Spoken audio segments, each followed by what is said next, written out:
Hi friends, ಎಲ್ರಿಗೂ ನಮಸ್ಕಾರ. Welcome back to my channel. ಯಾರೆಲ್ಲ ನನ್ನ ಚಾನಲ್ನ ಸಬ್ಸ್ಕ್ರೈಬ್ ಮಾಡ್ಕೊಳ್ತಾ ವಿಡಿಯೋ ನೋಡ್ತಿದ್ದೀರಾ, ಪ್ಲೀಸ್ ನನ್ನ ಚಾನಲ್ನ ಸಬ್ಸ್ಕ್ರೈಬ್ ಮಾಡ್ಕೊಂಡು ವಿಡಿಯೋ ನೋಡಿ ಅಂತ ಕೇಳ್ಕೊಳ್ತೀನಿ. ಇವತ್ತು ನಾನು ಎದ್ದ ತಕ್ಷಣ ಕ್ಲೀನಿಂಗ್ ಸ್ಟಾರ್ಟ್ ಮಾಡಿಕೊಂಡೆ. ಯಾಕಂದರೆ ಇವತ್ತೊಂದು ಸ್ಪೆಷಲ್ ಡೇ ಆಗಿರುತ್ತೆ. ಆ ಸ್ಪೆಷಲ್ ಡೇ ಏನಪ್ಪ ಅಂದರೆ ಇವತ್ತು ನನ್ನ ಮಗಳ ಬರ್ತಡೇ. ಅದಕ್ಕೆ ನಾನು ಬೇಗ ಎದ್ದು ಮನೆಯೆಲ್ಲ ಕ್ಲೀನ್ ಮಾಡಿಕೊಂಡು ಆಮೇಲೆ ಮಗಳನ್ನ ಎದ್ದೇಳಿಸೋಣ ಅಂತ ಹೇಳ್ಬಿಟ್ಟು ಫಸ್ಟ್ ನಾನು ಹೊರಗಡೆ ಎಲ್ಲ ಕ್ಲೀನ್ ಮಾಡ್ಕೊತಾ ಇದ್ದೀನಿ. ಕ್ಲೀನ್ ಮಾಡಿಕೊಂಡು ಆಮೇಲೆ ಅವಳನ್ನ ಟೆಂಪಲ್ಗೆ ಕರ್ಕೊಂಡು ಹೋಗೋಣ ಅಂತ ಫಸ್ಟ್ ಮನೆಯೆಲ್ಲ ಕ್ಲೀನ್ ಮಾಡ್ತಾ ಇದ್ದೀನಿ. ನೋಡಿ, ನನಗೆ ದೊಡ್ಡ ದೊಡ್ಡ ರಂಗೋಲಿ ಎಲ್ಲ ಬರಲ್ಲ, ಸಿಂಪಲ್ಲಾಗಿ ರಂಗೋಲಿ ಬಿಡ್ತಾ ಇದ್ದೀನಿ.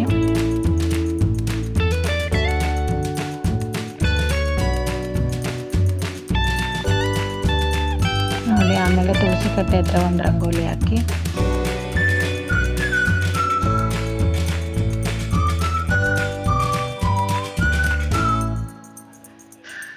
ನೋಡಿ, ಆಮೇಲೆ ಬಾಗಿಲು ಸಾರಿಸಿ ಬಾಗಿಲಿಗೆಲ್ಲ ಕುಂಕುಮ ಇಟ್ಟಿದ್ದೆ. ಈಗ ರಂಗೋಲಿ ಹಾಕ್ತಾ ಇದ್ದೀನಿ.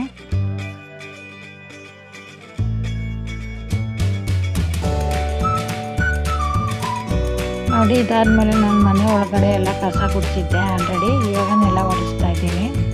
ನೋಡಿ, ಎಲ್ಲ ನೆಲ ಎಲ್ಲ ಒರೆಸಿದ್ದಾದಮೇಲೆ ನಾನು ನನ್ನ ಮಗಳನ್ನ ಎದ್ದೇಳಿಸೋಣ ಅಂತ ಹೋದೆ. ನನ್ನ ಮಗ ಆಲ್ರೆಡಿ ಎದ್ದಿದ್ದ. ನೋಡಿ, ಇವತ್ತು ಅವಳಿಗೆ ರಜೆ ಇತ್ತು, ಅದಕ್ಕೆ ಸ್ವಲ್ಪ ಲೇಟಾಗಿ ಎದ್ದೇಳಿಸ್ತಾ ಇದ್ದೀನಿ.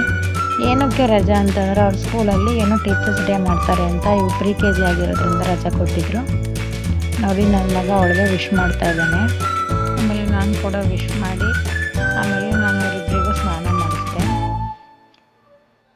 ನೋಡಿ, ಆಮೇಲೆ ಅವಳ ಫೇವ್ರೇಟ್ ಇವತ್ತು ಮಸಾಲೆ ದೋಸೆ ಮಾಡಿದ್ವಿ. ನೋಡಿ, ಟೇಸ್ಟ್ ಮಾಡ್ತಾ ಇದ್ದಾಳೆ. ಅವಳಿಗೆ ದೋಸೆ ಅಂದರೆ ತುಂಬ ಇಷ್ಟ. ಆಮೇಲೆ ಅವಳಿಗೆ ಹೊಸ ಡ್ರೆಸ್ ಹಾಕಿ ರೆಡಿ ಮಾಡಿ ಪೂಜೆ ಮಾಡಿಸ್ತಾ ಇದ್ದೀನಿ. ನೋಡಿ, ಅವ್ರ ಅಜ್ಜಿ ಯಾವ ಥರ ಪೂಜೆ ಮಾಡೋದಂತ ತೋರಿಸ್ಕೊಡ್ತಾ ಇದ್ದಾರೆ.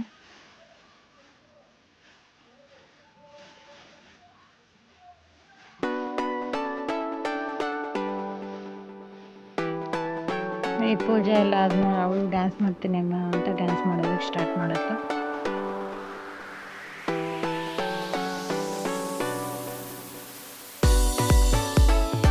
ನೋಡಿ, ಹಾಗೆ ಸರ್ಪ್ರೈಸಾಗಿ ನನ್ನ ಮಗಳಿಗೆ ನಾನೇ ಕೇಕ್ ಮಾಡೋಣ ಅಂತ ಮಾಡಿದೆ. ಯಾಕಂದರೆ ಬೇಕರಿಯಿಂದ ತರಿಸ್ಬೋದಿತ್ತು. ನನ್ನ ಮಕ್ಕಳಿಗೆ ಇಬ್ಬರಿಗೂ ಹುಷಾರಿಲ್ಲ. ನನ್ನ ಮಗಳಿಗೆ ನಿನ್ನೆ ತಾನೇ ತುಂಬ ಜ್ವರ ಇತ್ತು, ಇವತ್ತು ಸ್ವಲ್ಪ ಕಮ್ಮಿ ಆಗಿದೆ. ಇವತ್ತು ನನ್ನ ಮಗುಗೆ ಜ್ವರ ಸ್ಟಾರ್ಟ್ ಆಯಿತು. ಅದಕ್ಕೆ ನೋಡಿ, ಅವಳಿಗೆ ಜ್ವರ ಬಂದಿತ್ತಲ್ಲ, ಮತ್ತು ಅವನಿಗೂ ಜ್ವರ ಸ್ಟಾರ್ಟ್ ಆಯಿತು. ಅದಕ್ಕೆ ಅವನು ಹಾಸ್ಪಿಟಲ್ಗೆ ಕರ್ಕೊಂಡು ಹೋಗ್ತಾ ಇದ್ದೀವಿ. ಅವಳು ಹುಷಾರಾದಳು, ಮತ್ತು ಇವನಿಗೆ ಹುಷಾರಿದ್ದಂಗೆ ಆಯಿತು. ನೋಡಿ, ಕೇಕೆಲ್ಲ ಮಾಡಿಟ್ಟು ಹಾಸ್ಪಿಟ್ಲಿಗೆ ಕರ್ಕೊಂಡ್ಬಂದ್ವಿ. ಹಾಸ್ಪಿಟ್ಲಲ್ಲಿ ತುಂಬ ಜನ ಇದ್ದರು. ಒಂದು 2 hours ಆಯಿತು ಅವನು ಹಾಸ್ಪಿಟಲಿಗೆ ತೋರಿಸ್ಕೊಂಡು ಮನೆಗೆ ಬಂದಾಗ. ಏನು ಪ್ರಾಬ್ಲಮ್ ಇಲ್ಲ, ಜಸ್ಟ್ ವೈರಲ್ ಫೀವರ್ ಅಂತ ಹೇಳಿದ್ರು.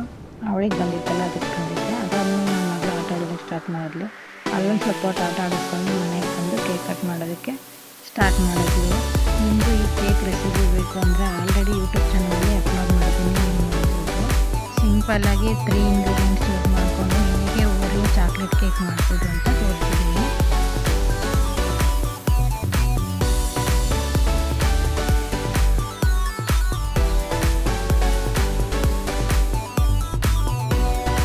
ನನ್ನ ಮಗಳಿಗೆ ತುಂಬ ಬಲೂನ್ಸ್ ಎಲ್ಲ ಕಟ್ಟಿ ಜೋರ ಮಾಡಬೇಕು ಅಂತ ಅವಳಿಗೆ ಆಸೆ. ನಾವು ಮಾಡಬೇಕು ಅಂತ ಎಲ್ಲ ರೆಡಿ ಮಾಡ್ಕೊಂಡಿದ್ವಿ. ಬಟ್ ನನ್ನ ಮಗುಗೆ ಹುಷಾರಿಲ್ಲದಿರೋದ್ರಿಂದ ಮಾಡಲಿಕ್ಕಾಗಲಿಲ್ಲ. ನಾಳೆ ನಮ್ಮ ಅಮ್ಮನ ಮನೆಗೆ ಹೋಗ್ತಾ ಇದ್ದೀವಿ, ಅಲ್ಲಿ ಸೆಲೆಬ್ರೇಟ್ ಮಾಡೋಣ ಅಂತ ಹೇಳ್ತೆ. ಅವಳಿಗೂ ಖುಷಿ ಆಯಿತು. ಅವಳಿಗೆ ತಾತ ಜೊತೆ ಕೇಕ್ ಕಟ್ ಮಾಡೋದು ಅಂದರೆ ಖುಷಿ ಅಲ್ವ. ಊರಲ್ಲಿ ಹೇಗೆ ಸೆಲೆಬ್ರೇಟ್ ಮಾಡಿದ್ವಿ ಅಂತ ಆ ವಿಡಿಯೋ ಕೂಡ ಅಪ್ಲೋಡ್ ಮಾಡ್ತೀನಿ. ಈ ವಿಡಿಯೋ ಇಷ್ಟ ಆದರೆ ಪ್ಲೀಸ್ ಲೈಕ್ ಮಾಡಿ, ಶೇರ್ ಮಾಡಿ, ಸಬ್ಸ್ಕ್ರೈಬ್ ಮಾಡಿ. Thank you.